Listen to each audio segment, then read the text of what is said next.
Hey, welcome everybody. We're live in Orlando, Florida, InfoComm 2025, JP here, day 2 of InfoComm, and I'm here with John Hinkle from NetGear. John, good to be. So good to see you here. Thanks for coming by. Absolutely, thank you for having us and allowing us to come stop by for a few minutes and talk about NetGear and what your focus is around the ProAV space in terms of the broadcasting with network switches from NetGear. Right. And so that's kind of a big emphasis that we've talked about before previously about where NetGear is trying to make it a real focused effort of providing products that support that space. Yeah, for sure. We've made a name, as you know, in the AV space for a while, and hence the NetGear AV name, really. Right. Somebody just asked me before we started the interview, like, so NetGear AV, he's a CIO guy. I don't understand NetGear AV. So we have a strong focus really from our CEO down saying, okay, focus on the AV market. And now we realized for years we've been playing in the broadcast market with NDI, with Dante, with AES67, Ravenna, things like that. And now we're really starting to make a name with things like the SMPTE 2110 crowd because we have switches that can support all that. So we're saying we can make it easier for broadcast people as well as commercial AV people too.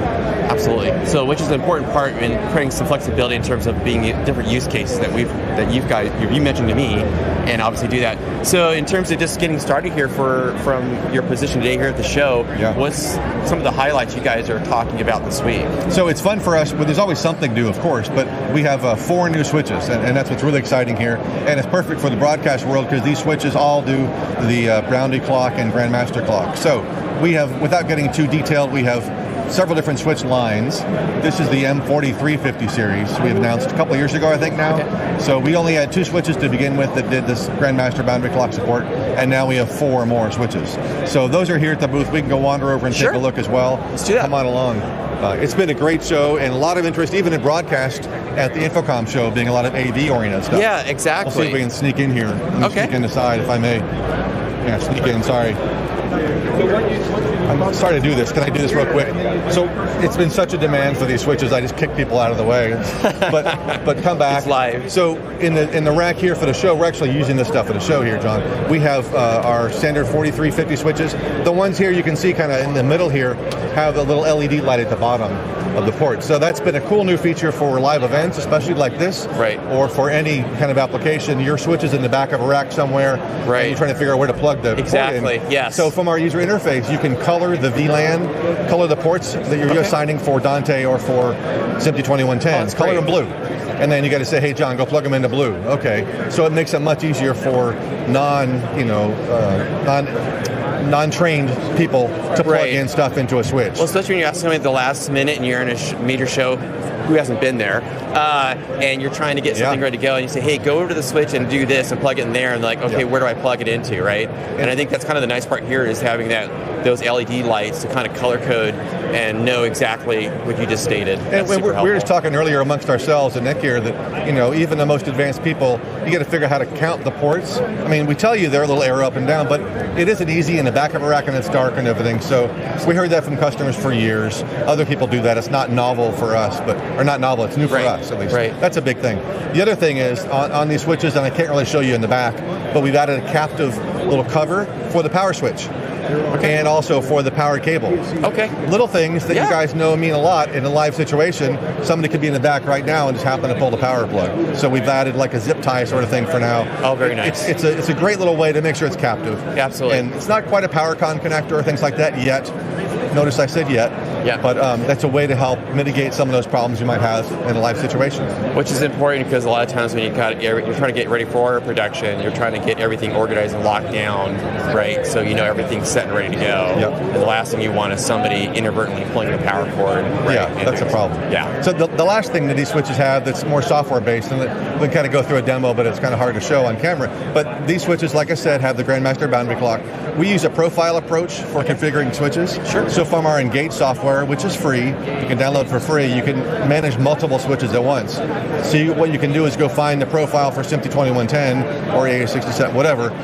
Tell us on ports 1 through 4 you want to configure it for those, for that protocol, and we do all the configuration for you. Oh, wow. And that is not trivial for 2110. Right. It's mission critical. And so for the broadcast world who are reluctant to kind of use maybe a business NetGear switch, well, these are oriented for AV. These are really specially made for AV purposes, which includes broadcast and commercial AV and all that stuff. So we configure the switch for you, make it easy. We have the captive kind of power thing in the back, and we have the LED lights. We have all the stuff. We're starting to listen to our audience and really cater to the needs of the broadcast world. Which is important because I think as there's this kind of this learning curve that with SIP 2110 and with everything kind of coming about, right, with video over IP, it's not new, it's been there, but as it evolves and matures. And another part of NetGear's strategy that I think is exciting is that you guys have created like kind of an education academy type process where people can get onboarded and learn about how to configure, manage these switches, understand everything you kind of cover in terms of the software, and as you guys come out with new features or additional management parts of the software. Yeah, so our academy, academy.netgear.com, it's been around for a while, and our awesome training manager, Gus Macondas, you know, everybody knows Gus. Everybody knows Gus. He came to NetGear a little while ago and is helping us amp up our training. He has developed recently a broadcast 2110 course and also an IPMX course. So working with Ames Alliance to make sure that we can offer that kind of training for people to understand what these new protocols are and how they can affect them. Which I think is exciting because just anything we can do to put more tools in the hands of the ProAV team and people that are responsible for a variety of different parts of the production. But I'm even thinking at the point where as these switches evolve and they continue to move forward, as you're talking about, in remote production, different sites where these switches are deployed in a variety of different geolocations. Right now you're having to think about, okay, the configuration and management side of it, and that training really helps to get on board and get up to speed. And it just makes it quicker too for configuration. I mean, some techs were joking the other day that we're actually, if they're building hourly, they're kind of losing out because they're doing their job a lot faster. But I think for everybody, it's just more reliable and consistent, and then easier.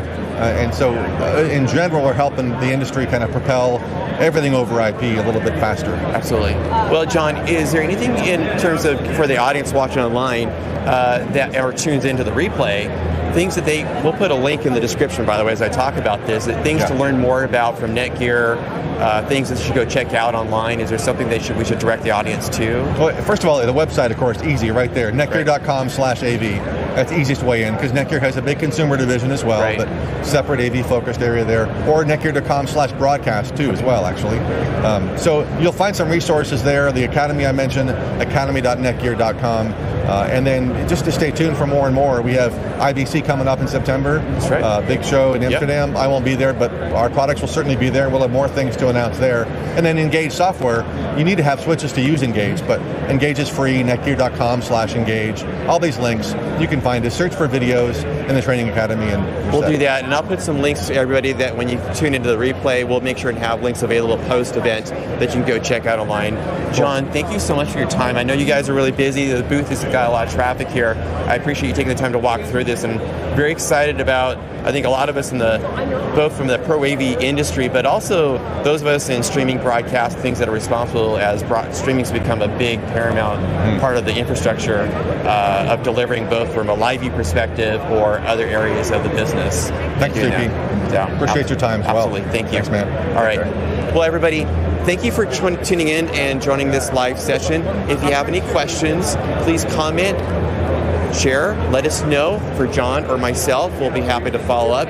As well as part of this production that we're doing here at the show that I've mentioned this week is about connected experiences. Talking with John here is another portion of that effort of having a connected experience. If you're not here at the show, to be able to hear from John and get the updates from NetGear and all the wonderful things that they're coming out with, there's a QR code that's going to come up. When you see that QR code come up, one's going to be for live view. That's going to talk about our lightweight production that we're doing here at the show, as well as the graphics we're pulling in from Tagboard, and of course my efforts around what I do from a Social 180 Group perspective. I want to thank LiveView, Tagboard, and everybody involved in this production. We'll talk to you in the next session. Have a wonderful day. Goodbye for now.